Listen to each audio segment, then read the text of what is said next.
আমি এখনও অধীর চৌধুরী বাবুকে খোলা মঞ্চে চ্যালেঞ্জ দিচ্ছি যে আপনি যে অভিযোগগুলো করছেন, দুবাইয়ে সাইফোন, আমার শাশুড়ির নামে মিউনিসিপ্যালিটি থেকে কাজ, আপনি 3 মাস ধরে যে সস্তা পলিটিক্স করছেন, কিন্তু আপনি এতটা মিথ্যাচারের মধ্যে দিয়ে আপনি চলেন যে একটা ডকুমেন্ট আপনি এখন জোগাড় করতে পারেন। আমার কাছ থেকে আমি ব্যবসা থেকে টাকা ধার নিয়ে এসেছিলাম, তখন 2019-এর ওর লোকসভা ভোট ছিল। সেই লোকসভা ভোটে 2 লাখ, 3 লাখ, 4 লাখ, 5 লাখ করে 70 লক্ষ টাকা পাবনের হাত দিয়ে আমার কাছ থেকে নিয়েছে।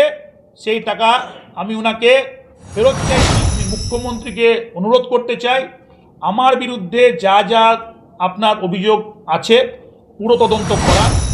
অধীর চৌধুরী 18 বছর ধরে যে দুর্নীতি করেছে বহরমপুর মিউনিসিপ্যালিটিতে, তার প্রতিটা ডকুমেন্ট আমার কাছে আছে।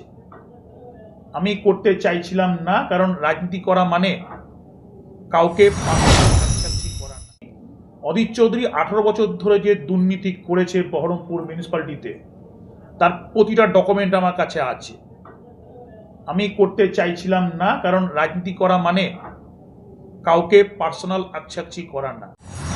কোর্টে ভার্ডিক্ট হয়ে গেছে, আবার কোর্টে অ্যাপ্লিকেশন করব কিভাবে তিনি সাক্ষীগুলো ম্যানেজ করে সেখানে আপনার নিজে সেই চাতুরতা কাটিয়ে বেরিয়ে এসছে, কেসগুলোকে আপনার অ্যাকুইটাল করে নিয়েছে। দেখুন, আপনাদের সঙ্গে আমার চেয়ারম্যান পোস্ট হিসাবে লাস্ট সাক্ষাৎ হচ্ছে, কারণ এরপর থেকে আমি আর চেয়ারম্যান এই পদে অলঙ্কিত হব না। আমি কাউন্সিলর হিসাবে যতদিন মেয়াদ আছে ততদিন আমি কাজ করব। আমি আজকে চেয়ারম্যান পোস্ট থেকে রিজাইন দিচ্ছি। কারণটা এরকম, বহরমপুর বিজেপি প্রার্থী জিতেছে, সেখানে আমি দাঁড়িয়েছিলাম আর কংগ্রেসের অধীরবাবু দাঁড়িয়েছিল, দুজনেই পরাজিত হয়েছি। অর্থাৎ খুব পরিষ্কার, মানুষের যে ম্যান্ডেট রয়েছে সেটা বিজেপি দলের ওপর রয়েছে, এবং তারা তাদের নির্বাচিত বিধায়ক পেয়েছে সুব্রত মৈত্রকে। বহরমপুরে বিধানসভার মানুষ তাদের নির্বাচিত, তাদের নিজের চাহিদা মতো মুখ্যমন্ত্রী পেয়েছে।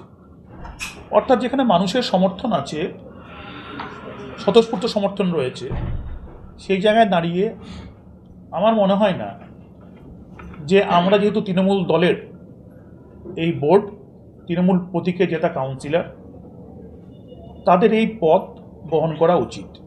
যেখানে মানুষ নির্বাচনও ঠিক করে নিয়েছে কোন দিকে মত যাওয়া উচিত, এই জায়গায় আমার মনে হয়েছে যে আমার পদটা ধরে রাখার কোনো মানে হয় না। এই পোস্টটা জনসেবক হিসেবে যেটুকু কাজ করার, পাবলিক রিপ্রেজেন্টেটিভ হিসেবে কাজ করার, সেটুকু যতদিন মেয়াদ আছে ততদিন করব, কিন্তু চেয়ারম্যান পোস্টে আমি থাকব না। এবং আমি আমার রিজাইন এক্সিকিউটিভ অফিসার এবং এসডিও সাহেবকে আমি জমা দিয়ে দিই। বিজেপির পক্ষ থেকে কোনো সমস্যা কি হবে, তারা তো ভোটেই জিতেছে। বহরমপুরের মানুষ তথা পশ্চিমবঙ্গের মানুষ বিজেপিকে ভোট দিয়েছে, তাহলে বিজেপি তাদের চয়েস, পদ্মফুল সিম্বল তাদের চয়েস, তাদের প্রার্থীরা তাদের চয়েস, মুখ্যমন্ত্রী তাদের চয়েস, সেখানে তার সমস্যা হওয়ার ব্যাপার নেই। তারা তো রাষ্ট্র ক্ষমতায় বসে রয়েছে, সেখানে বিরোধিতা তাদের জায়গা তো তারা তো করেনি, কারণ মানুষ যেখানে ম্যাক্সিমাম ম্যান্ডেট দিয়ে দিয়েছে সেখানে আপনার তার পক্ষে বিজেপি গভর্নমেন্ট কাজ করছে। এবং স্বাভাবিকভাবে যে জনকল্যাণ শিবিরগুলো হচ্ছে, এখানকার বিধায়ক অ্যাক্টিভ হয়ে প্রথম দিন থেকে যে কাজগুলো করছে, একজন নাগরিক হিসাবে দলমত নির্বিশেষে সেই কাজগুলোকে অন্তত মানসিকভাবে সাপোর্ট করা উচিত বলে আমার ব্যক্তিগতভাবে মনে হয়েছে। আপনার বিরুদ্ধে কোনো লিখিত অভিযোগ এখনো জমা পড়েনি, কোনো অনাস্থা হয়নি? এত বড় একটা পৌরসভা, এত বড় একটা পরিকাঠামো, সেখান থেকে রিজাইন দিচ্ছেন হঠাৎ? দেখুন, যেহেতু আজকের দিন আমি আক্রমণ করতে চাই না, অধীর চৌধুরী যেভাবে মানে প্রতিহিংসা রাজনীতি করে সবাই জানেন, তো অনেকে ভাবতে পারে যে অধীর চৌধুরীর হয়তো ভয়েই হচ্ছে রাজনীতি রিজাইন অনেকে করছে। আমি এখনও অধীর চৌধুরী বাবুকে খোলা মঞ্চে চ্যালেঞ্জ দিচ্ছি যে আপনি যে অভিযোগগুলো করছেন, দুবাইয়ে সাইফোন, আমার শাশুড়ির নামে মিউনিসিপ্যালিটি থেকে কাজ, আপনি 3 মাস ধরে যে সস্তা পলিটিক্স করছেন, কিন্তু আপনি এতটা মিথ্যাচারের মধ্যে দিয়ে আপনি চলেন যে একটা ডকুমেন্ট আপনি এখন জোগাড় করতে পারেন। এটা তো আরও সুবিধা করে দিলাম আমি অধীর চৌধুরীকে, যে আমি চেয়ারম্যান পোস্ট থেকে সরে গিয়ে আমি একজন সাধারণ মিউনিসিপ্যালিটি সদস্য হয়ে থাকলাম। এসডিও বা অন্য কেউ চেয়ারে যখন অ্যাডমিনিস্ট্রেটর হবে, তিনি আবার তদন্ত করান, পরিষ্কারটা পরিষ্কার হয়ে যাবে। আর আমিও এখানে সরকারের কাছে দাবি রাখছি, আমিও মুখ্যমন্ত্রীকে দাবি রাখছি, অধীর চৌধুরী 18 বছর ধরে যে দুর্নীতি করেছে বহরমপুর মিউনিসিপ্যালিটিতে, তার প্রতিটা ডকুমেন্ট আমার কাছে আছে। আমি করতে চাইছিলাম না, কারণ রাজনীতি করা মানে কাউকে পার্সোনাল আকছি করা না। আমি যেমন বলছি যে ওপেন আমি চ্যালেঞ্জ করলাম, ও যে অভিযোগগুলো করছে তার সপক্ষে একটা ডকুমেন্ট প্রডিউস করুক যে এটা ইলিগাল। আর আমি আপনাদের সামনে এখনই এই ডকুমেন্ট প্রোডাক্টস করে দেবো, আমি এফআইআরও করব। এর নামটা হচ্ছে চোরের মায়ের বড় গলা বলে না, এর নামটা দেখুন কি নাম। আমি নাম দিয়ে উচ্চারণ করছি না, কারণ পরিবারের লোক, নামটা দেখে নিন। ঠিক আছে, আপনারা ঠিক করবেন। ডিড নম্বর কত?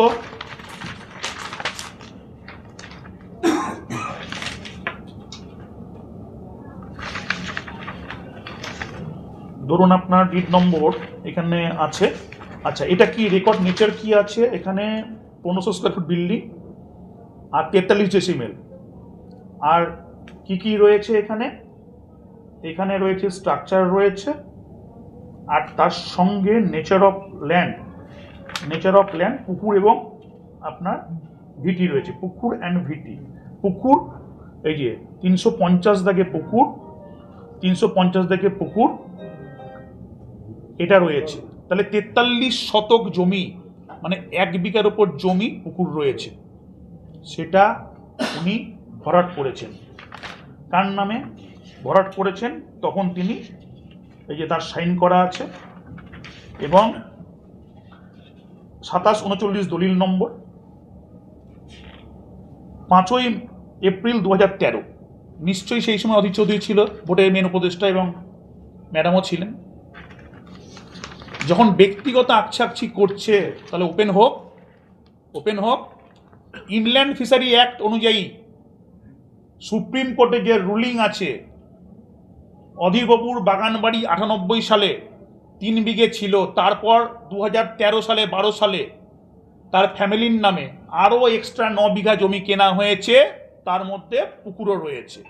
তাহলে 2 মানুষের থাকতে 9 বিঘা বাগানবাড়ি তার লাগে, এবং সেটা কত অবৈধভাবে যার রেকর্ড পুকুর আছে সেটাকে তিনি কনভার্ট করিয়েছেন ইনল্যান্ড ওয়াটার বডির যে রুল আছে সেটা লঙ্ঘন করে, তার পলিটিক্যাল প্রভাব খাটিয়ে মিউনিসিপ্যালিটি এবং বিএলআরওকে দিয়ে। আমি এফআইআর করব এই ডিডের এগেনস্টে, কিভাবে আপনার পুকুর ভরাট হলো, এবং সেখানে ইনল্যান্ড ওয়াটার বডির অ্যাক্টকে কোন আইনে, আমরা জানি পার্শ্ববর্তী অঞ্চলে পুকুর কাটতে হয়, সেই পার্শ্ববর্তী অঞ্চলে পুকুর কেটেছে কিনা আমি এটা যদি কমপ্লেনে মুখ্যমন্ত্রীর কাছে কমপ্লেন দেবো, যেহেতু ল্যান্ড মিনিস্টার তিনি, এবং সেটা যদি প্রয়োজনে আমি হাইকোর্টে যাব। পরিষ্কার রুলিং আছে আরবান বডির মধ্যে। উনি যে অভিযোগ করছেন পুকুর ভরাট 13 সালে পুকুর ভরাট কে করেছে তার একটা নমুনা দেখিয়ে দিলাম, ডকুমেন্টারি। উনি কিন্তু আমার এগেনস্টে এখনো পর্যন্ত কোনো ডকুমেন্টারি অভিযোগ আনতে পারেন। আমি কিন্তু মিউনিসিপ্যালিটি এলাকার মধ্যে ডকুমেন্টারি অভিযোগ আজকে আনলাম, এই তার ডিড। দ্বিতীয়ত, লালন এনজিও, আর একটা ডকুমেন্ট দিচ্ছি আপনাদের। লালন এনজিও 2012 সালে, এনজিও মানে আমরা কি বুঝি? No profit no loss. 2012 থেকে 13 সালের মধ্যে অধীরবাবুর এনজিও বহরমপুর মিউনিসিপ্যালিটিতে 78 লক্ষ টাকার এনজিওকে দিয়ে নামে মাত্র কাজ করিয়ে ফলস বিল তুলেছে। আমরা জানি এনজিও মানে নো প্রফিট নো লস, কিন্তু একটা এনজিও কিভাবে এজেন্সি হিসেবে আপনার বহরমপুর মিউনিসিপ্যালিটি যিনি তখনকার চিফ অ্যাডভাইজার এবং কংগ্রেসের বোর্ড কিভাবে দুর্নীতি করেছে, সেই লালন এনজিও আপনার তার যে রুল রেগুলেশন এটা ব্রেক করে টেন্ডারে পার্টিসিপেট করে এই যে প্রফিট করেছে, সেই প্রফিটটা কার অ্যাকাউন্টে গেছে। 2009 সালে যখন তিনি প্যাজারো গাড়ি কেনেন, সেই প্যাজারো গাড়ির টাকা তৎকালীন চেয়ারম্যান নীলরতন নাড্ডকে দিয়ে 40 লক্ষ টাকা তিনি এখান থেকে নিয়েছিলেন। 2012 সালে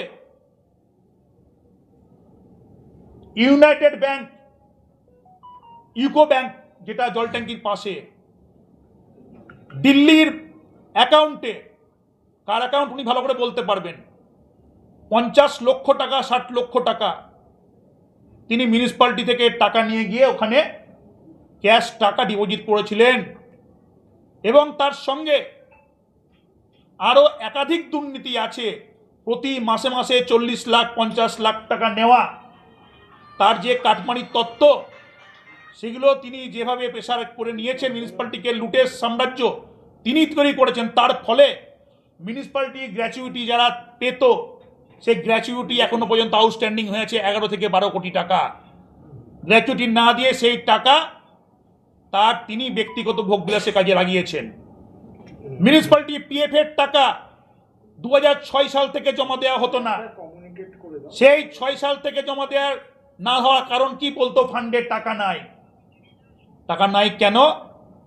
যেভাবে শোষণ আর লুটের রাজনীতি তিনি তৎকালীন তার বোর্ডে করেছিলেন, তিনি সবাইকে তার মতো ভাবে, অর্থাৎ চোরের মন পুলিশ পুলিশ একটা আমাদের শব্দ আছে, তিনি তাই সবসময় তিনি সেই টাকার নেশায় উইদাউট ডকুমেন্ট, উইদাউট প্রমাণ তিনি আমার বিরুদ্ধে প্রত্যেক দিন সেজে গুজে প্রেসে বলছে।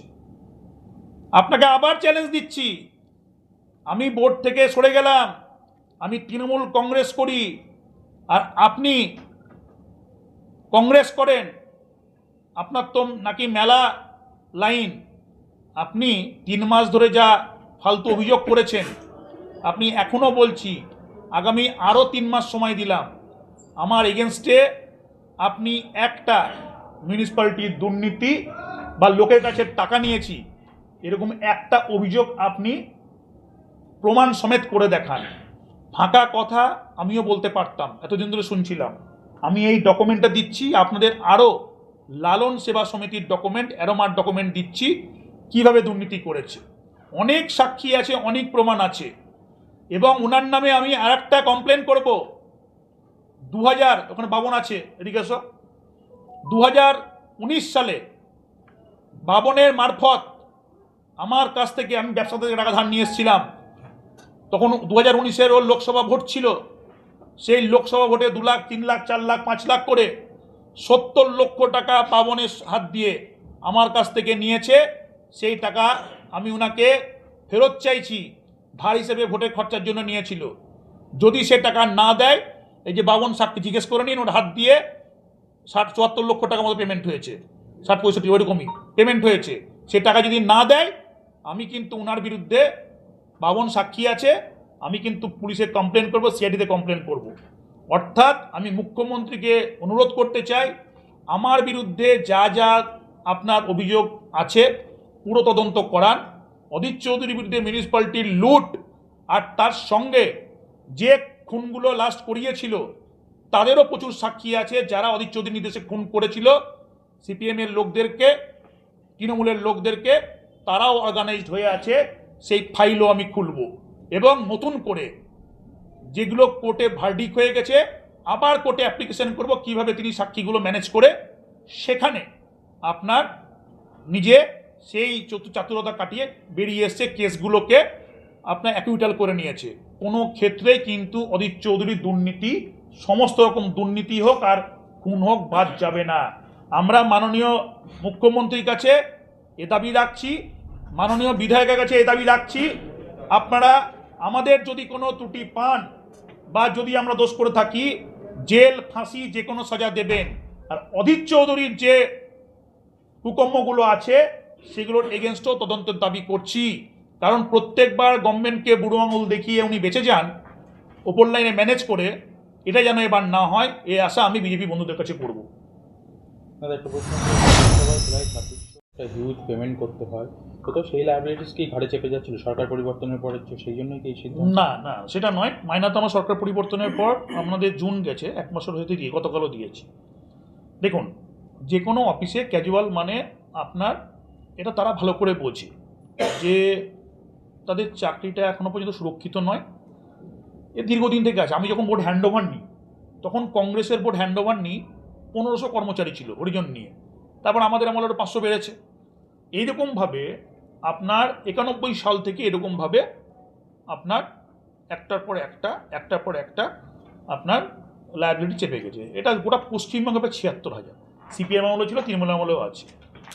যেহেতু আমাদের সরকার মানবিক, সেই জায়গা থেকে আমরা একটা আবেদন করেছি যে তাদেরকে যেন করা হয়, তাদেরকে যেন কম্পেনসেশনটা করা হয়, মাইনা যেন দেওয়া হয়, তারা তাদের কাজ করুক, যাদের অপ্রয়োজন তাদেরকে ছেড়ে দেওয়া হোক, এরকমভাবে একটা করি। কিন্তু সবারই তো কাজের দরকার, কোথায় যাবে? এখানে তো কোনো আলাদা কোনো শিল্প ইন্ডাস্ট্রি সিপিএম আমল থেকেও নেই, কিছু নেই। মিউনিসিপ্যালিটিটা একমাত্র আপনার তাদের ভদ্রলোকদের মতো সম্মানের জায়গা। সেই জন্য সেই কর্মচারীদের সঙ্গে আমি আগেও ছিলাম, যখন আমি কাউন্সিলরে ছিলাম না, চেয়ারম্যানে ছিলাম না, এসডি যখন অ্যাডমিনিস্ট্রেশনে ছিল। যেহেতু আমি কাউন্সিলর এখনও পর্যন্ত রয়েছি, আমরা সবাই রয়েছি, আমি ইও সাহেবকে বললাম, এসডি সাহেবকেও বলবো, আমি সবসময় কর্মচারীদের পাশে আসি। এবং বিধায়ক ভীষণভাবে হেল্প করেছেন আজকে এবার মাইনা দেওয়াতে। তিনি পার্সোনালি লোন নিয়ে এখানে মিউনিসিপ্যালিটিকে তাকে বলে মিউনিসিপ্যালিটি টাকা জোগাড় করে দিয়ে এই 2600 কর্মচারীর বেতন হয় সেই ব্যবস্থা করেছেন।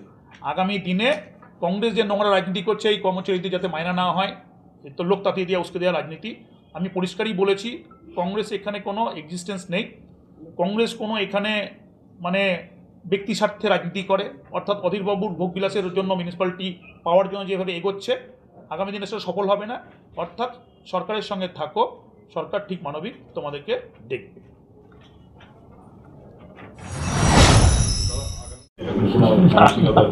না না না না, আমি বলি হচ্ছে, একটা যদি তৃণমূল কংগ্রেসের, যেহেতু আমরা সিম্বলিক কাউন্সিলর, দেখুন তৃণমূল কংগ্রেস ভালো খারাপ, তৃণমূল কংগ্রেসের দলে এখন তৃণমূল কংগ্রেস উঠে গেছে, তৃণমূল কংগ্রেসে নেই, এইগুলো নিয়ে যাবো না। দেখুন আমি একটা কথা বলতে চাই, দেখুন তৃণমূল, আমি তো দীর্ঘদিন ধরে কংগ্রেস করেছি এখানে। আমি 98 সাল থেকে অধীরবাবু যখন প্রথম ভোটে মিউনিসিপ্যালিটি দাঁড়ায়, এমপি দাঁড়ায়, আমি প্রচুর করেছি কংগ্রেস কর্মী হিসেবে। কিন্তু অধীরবাবুর কংগ্রেস আমাদের মতন মানুষকে কোনোদিন স্বীকৃতি দেয়নি, না কাউন্সিলর করেছে, না কোনো লিডার করেছে, কিছু করেনি। স্বাভাবিকভাবে আমরা যখন একটা রাজনৈতিক কর্মী, আমরা মমতা ব্যানার্জির দলে আমরা গিয়ে সেই সম্মানটুকু অন্তত আমি পেয়েছি। আমি সেই কৃতজ্ঞতা তৃণমূল দল এবং মমতা ব্যানার্জির কাছে আমি অবশ্যই তৃণমূল দলের পক্ষে আমি মানে আছি, যেহেতু তাদের সিম্বলে যেহেতু জিতেছি, সেই জন্য তাদের প্রতি আমার কৃতজ্ঞতা থাকবেই। অ্যাকচুয়ালি তৃণমূল কংগ্রেস না থাকলে পরে তো আমার রাজনীতি হতো না। আমাকে তো এখানে অধীর চৌধুরী ফ্রিতে ছেড়ে দেয়নি চেয়ারম্যান হওয়ার জন্য, আমাকে সবার বিজেপি তৃণমূল কংগ্রেস কংগ্রেস সবার বিরুদ্ধে লড়ে আমাকে চেয়ারম্যান হতে হয়েছে, অর্থাৎ আমাদের স্পোর্টকে আনতে হয়েছে। অর্থাৎ তৃণমূল কংগ্রেসের সিম্বলে যেহেতু জিতেছি, সেই জন্য সেই কৃতজ্ঞতা মমতা ব্যানার্জির ওপর আমার থাকবে। আর পাশাপাশি যেহেতু আমি এখন রাজনীতিগতভাবে, আমি ব্যক্তিগতটা বলছি, রাজনীতি করার জন্য আমি আগামী দিনেও কি করব না করব এটা এই মুহূর্তে আমি কোনো কিছু ঠিক করতে পারিনি। তো সেই জন্য এটা যখন যদি কিছু আমার যদি ভালো লাগে করতে কোনো দলকে, সেটা আমি করতে পারি, সে দল ক্ষমতায় থাকুক আর না থাকুক। যদি আমার মনে হয় যে ঠিকমতো লিডারশিপ পাচ্ছি, ঠিক লিডার পাচ্ছি, তখন আমি চিন্তা করব। কিন্তু বর্তমানে আমি কাউন্সিলর হিসাবে বা আমরা সবাই কাউন্সিলর হিসাবে আমাদের এলাকার যে কর্মসূচিগুলো আছে, যে প্রোগ্রামগুলো আছে, মানুষকে সাহায্য করার জন্য যেটুকু দরকার সেটুকু জনপ্রতিনিধির যে দায়িত্ব সেটা পালন করব। আপনার রিজাইনের কি অন্যতম কারণ যে বারবার আক্রমণ করছে আপনাদের বিরুদ্ধে? আপনারা খুব আরে বাবা, তাহলে তো আগে থেকে এটা তো ধরুন আক্রমণটা অধীর চৌধুরী তার ব্যক্তিগত পার্সোনাল, তার এখানে অস্তিত্ব নাই, তার অস্তিত্ব এখানে বারবার হেরে যাচ্ছে।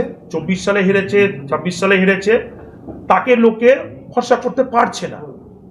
আমি অধীর চৌধুরীর রাজনৈতিক এবিলিটি, রাজনৈতিক উচ্চতা নিয়ে আমি কিছু বলছি না, কিন্তু গ্রাউন্ডে তার বহরমপুরে তাকে মানুষ ভোট দিচ্ছে না, তাহলে মানুষ তাকে চাইছে না, তাহলে মানুষ নীতিগতভাবে চাইছে না। এই কারণে মানুষ মনে করছে যে তৃণমূল এবং কংগ্রেস বহরমপুরে বিধানসভার ক্ষেত্রে এটা অপ্রাসঙ্গিক এখন তাকে ভোট দেওয়া মানে।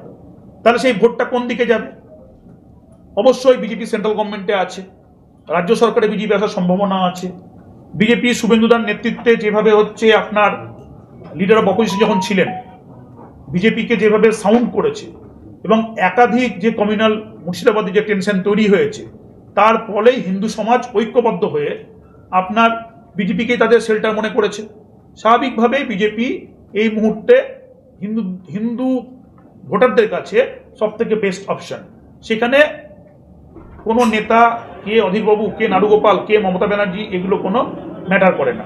অর্থাৎ মানুষ তার সিদ্ধান্ত বারবার নিয়ে দেখিয়ে দিয়েছে যে তার ডেমোগ্রাফি অনুযায়ী 21 সাল থেকে বহরমপুর চেঞ্জ হয়ে গেছে। কাঞ্চনদা তো 21 সালও জিতেছিল, 21 সাল থেকেও চেঞ্জ হয়েছে। আপনি ডিজাইন দিলেন, সব তো কাউন্সিলররা ভেঙে পড়েছে। না না, ভাঙবে না, ওরা সব স্টেডি আছে। ওরা আমার একবারে ভাই বোনের মতো, আমার ফ্যামিলির মতো। আমি কাউন্সিলর হিসাবেও যেমন হচ্ছে ওদের সঙ্গে ভাই বোনের মতো ছিলাম, সেখানে আগামী দিনেও থাকবো, কারণ ওরা আমার সম্পদ। আজকে ওদের জন্যই আমি কিন্তু চেয়ারম্যানশিপটা ভালোভাবে চালাতে পেরেছি। অর্থাৎ ওদের বাদ দিয়ে নারুগোপাল মুখার্জি একা কিছু না। এই অফিসের কর্মচারী বন্ধুরা যারা রয়েছে, শহরের নাগরিক রয়েছে, আমাদের প্রেস বন্ধুরা রয়েছে, সবারই কাছে আমি কৃতজ্ঞ, সবারই কাছে কৃতজ্ঞ। কারণ সবাই আমাকে মিউনিসিপ্যালিটি যাতে ভালোভাবে চলুক, সবাই তার মতো করে তাদের সাজেশন দিয়েছে।